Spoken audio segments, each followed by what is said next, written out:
Hello, Emily. Hi, Paul. Hi, everyone. It's so wonderful to be here today. I'm very excited for our episode. I am happy to hear that. You look very energetic today. Did you have your coffee? Yes, I did. I always start my day with a nice cup of coffee. And you, Paul? I'm doing great. Today we have a very useful topic, making requests in English. Oh, yes. Making requests is something we do every day, at work, at home, in a shop, or with friends. Exactly. And don't worry, we will make it easy and simple for beginners. But before we start, a small favor.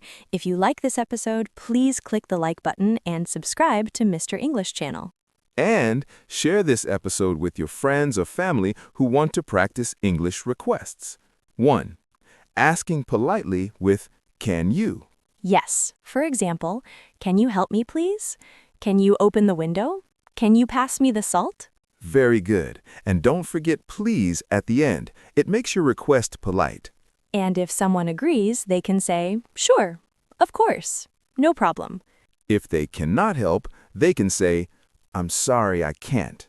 Maybe later. Let's try a role play, Paul. Okay? Emily, can you pass me the notebook? Sure, here you go. Thank you. And remember, beginners, you can practice can you every day. 2. Using could you for polite requests. Another way to make requests is could you. This is more polite. For example, could you help me with my homework? Could you bring me a glass of water? Could you close the door, please? And their response can be, yes, of course. Sure, no problem. I'll do it right away.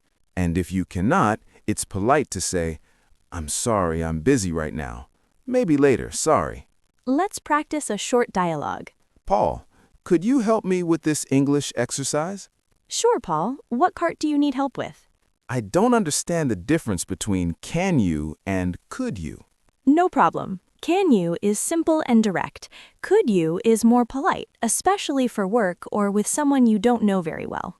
Very clear. 3. Using would you mind for very polite requests. There's also would you mind. This is very polite and formal. For example, would you mind helping me with this box? Would you mind speaking slowly? Would you mind closing the window? And if the answer is yes, you can say, no, not at all. Of course, I don't mind. And if you cannot, it's polite to say, I'm sorry, I can't right now. Let's practice a short role play at a restaurant. Waiter, would you mind bringing me some water, please? Of course, I will bring it right away. Thank you. See? Using would you mind is polite and friendly. 4. Requests in different situations. Now let's practice requests in different real-life situations. Good idea. At home, can you help me with the dishes? Could you close the window?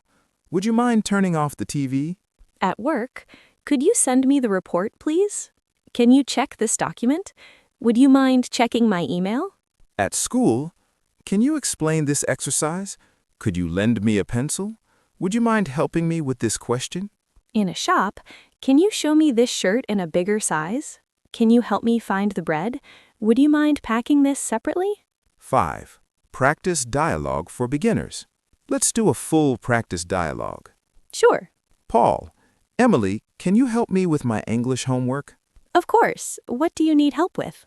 I don't understand the difference between can you and could you.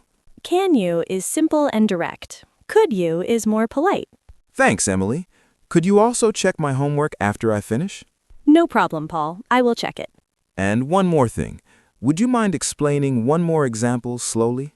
No, not at all. I will explain it step by step. Perfect. 6. Extra tips. Here are some tips for making requests. Always use please for politeness. Start simple with can you. Use could you for polite requests. Use would you mind for very polite or formal situations. Respond politely with yes, of course, or no problem. And don't forget your smile. A smile always makes your request sound nicer. Also, if someone cannot help, just say politely, no problem. Maybe later.